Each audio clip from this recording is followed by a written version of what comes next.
किसी समय की बात है, एक छोटे से गांव के किनारे एक पुरानी हवेली स्थित थी। यह हवेली वर्षों से वीरान पड़ी थी और गांव वालों के बीच इसके भूतिया होने की कहानियां प्रचलित थीं।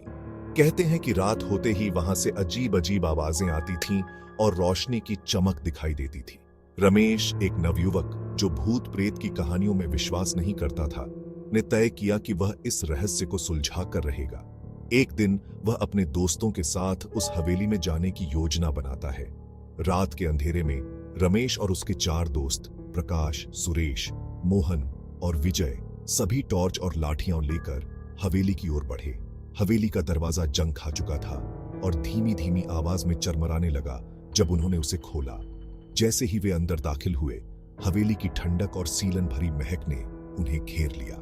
वे धीरे धीरे अंदर बढ़े और हर कदम पर सतर्क रहे।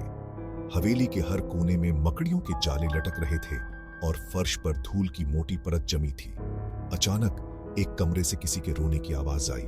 सभी चौंक गए और टॉर्च की रोशनी उस कमरे की ओर मुड़ी। कमरे के भीतर एक पुराना पलंग और एक टूटा हुआ आईना था। अचानक आईने में एक परछाई दिखाई दी। सभी डर से कांपने लगे। रमेश ने साहस जुटाकर आईने के पास जाकर देखा। तभी आईने से एक बुढ़िया की डरावनी शक्ल उभरी। बुढ़िया ने अपने कंकाल जैसे हाथ से रमेश को बुलाया। रमेश का दिल जोर जोर से धड़कने लगा, लेकिन वह ठहरा रहा। बुढ़िया ने कहा, मैं इस हवेली की मालकिन थी। मेरे पति ने मुझे बेवफाई के शक में मार दिया और मेरी आत्मा यहीं भटक रही है। मुझे मुक्ति दिलाओ, मुझे शांति चाहिए। रमेश ने पूछा, हमें क्या करना होगा? बुढ़िया ने बताया, हवेली के पिछवाड़े एक नीम का पेड़ है। उसके नीचे मेरा गुप्त खजाना दबा हुआ है। उसे निकालकर गांव के मंदिर में चढ़ा दो, तभी मेरी आत्मा को शांति मिलेगी। रमेश और उसके दोस्तों ने बुढ़िया की बात मानकर खजाना निकाला और मंदिर में चढ़ा दिया। इसके बाद हवेली से भूतिया आवाजें आनी बंद हो गईं और बुढ़िया की आत्मा को शांति मिल गई। गांव वाले इस घटना के बाद रमेश की बहादुरी की सराहना करने लगे और हवेली को फिर से बसाने लगे। उस दिन के बाद से हवेली में कोई भूतिया घटना नहीं हुई और वह एक सामान्य जगह बन गई। उस रात तीनों दोस्त पहाड़ी पर हवेली तक चढ़ गए। वे पुराने लोहे के गेट के बाहर खड़े हो गए। पेड़ों से हवा के गुजरने की आवाज सुन रहे थे। पूरी चांद ने उनके चारों ओर डरावनी परछाई डाली। रमेश, रमेश, डरो मत। रमेश ने कड़कते हुए गेट को धक्का दिया। हवा ठंडी हो गई और प्रिया की रीढ़ की हड्डी में सिहरन दौड़ गई। प्रिया, यह एक बुरा विचार है। वे ऊंचे ऊंचे रास्ते से सामने के दरवाजे तक गए। अंदर हवेली में अंधेरा और धूल थी। हर कोने से मकड़ी के जाले लटके हुए थे। हवा भारी और स्थिर महसूस हो रही थी। वे धीरे धीरे हवेली में घूमते रहे। उनके कदमों की आवाज सन्नाटे में गूंज रही थी। उन्होंने एक आवाज सुनी, एक धीमी, दर्द भरी आह, जैसे कोई रो रहा हो। वे रुक गए, ध्यान से सुन रहे थे। अरुण, क्या तुमने वो सुना? रमेश ने मुश्किल से निगल लिया। अचानक वह इतना बहादुर महसूस नहीं कर रहा था। रमेश, ये तो बस हवा है। लेकिन उसकी आवाज थोड़ी डगमगा गई।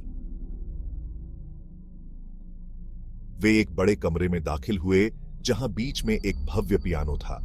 जैसे ही वे देख रहे थे, पियानो की चाबियां अपने आप बजने लगी। कमरे में ठंडी हवा चलने लगी और पियानो के पास एक आकृति बनने लगी। रमेश, यह एक सफेद गाउन में एक औरत की भूतिया आकृति थी। उसका चेहरा पीला और उदास था। प्रिया चिल्लाई और अरुण के पीछे छिप गई। रमेश उस आकृति को देखता रहा। उसका दिल उसकी छाती में जोरों से धड़क रहा था। उसने पहले कभी भूतों पर विश्वास नहीं किया था, लेकिन वह जो देख रहा था उसे नकारा नहीं जा सकता था। भूत उनकी ओर मुड़ा।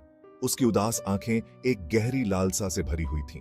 ओल्ड लेडी गोस्ट, डरो मत। मुझे तुमसे कोई नुकसान नहीं चाहिए। उसकी आवाज दूर की घंटियों की तरह थी। रमेश, आप कौन हैं? ओल्ड लेडी गोस्ट, मैं इस घर की आत्मा हूं। मैं कभी एक खुशहाल पत्नी और मां थी, लेकिन मेरा जीवन बहुत छोटा कर दिया गया। मैं तब से यहां फंसी हुई हूं, शांति नहीं पा सकी। भूत ने बताया कि उसकी हत्या कई साल पहले हवेली में हुई थी। हत्यारे ने उसके शरीर को छिपा दिया था और उसकी आत्मा को आराम नहीं मिल पाया था। ओल्ड लेडी गोस्ट, कृपया मुझे मेरे हत्यारे को खोजने और उसे न्याय के कटघरे में लाने में मदद करे, तभी मैं मुक्त हो सकती हूँ।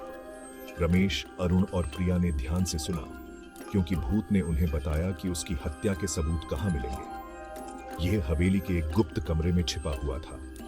भूत के मार्गदर्शन से उन्हें कमरा और सबूत मिले। अगले दिन वे अपनी कहानी लेकर पुलिस के पास गए। पहले तो पुलिस को संदेह हुआ, लेकिन सबूत इतने मजबूत थे कि उन्हें नजरअंदाज नहीं किया जा सका। हत्यारे को गिरफ्तार कर लिया गया और भूत की मौत के बारे में सच्चाई सामने आ गई। उस रात गांव वालों ने हवेली से एक तेज रोशनी चमकते हुए देखी। इसने आकाश को रोशन कर दिया और फिर यह धीरे धीरे गायब हो गई। भूत आखिरकार मुक्त हो गया। हवेली अब ठंडी और भयावह नहीं लग रही थी। यह ऐसा था जैसे घर और गांव से ही एक भार हटा लिया गया हो। भूतों की मौजूदगी से मुक्ति दिलाने के लिए ग्रामीण रमेश और उसके दोस्तों के आभारी थे। पहाड़ी पर बनी हवेली अब डर की जगह नहीं रही। यह एक अनुस्मारक था कि सबसे गहरे रहस्यों को भी उजागर किया जा सकता है और सबसे बेचैन आत्माओं को भी शांति मिल सकती है।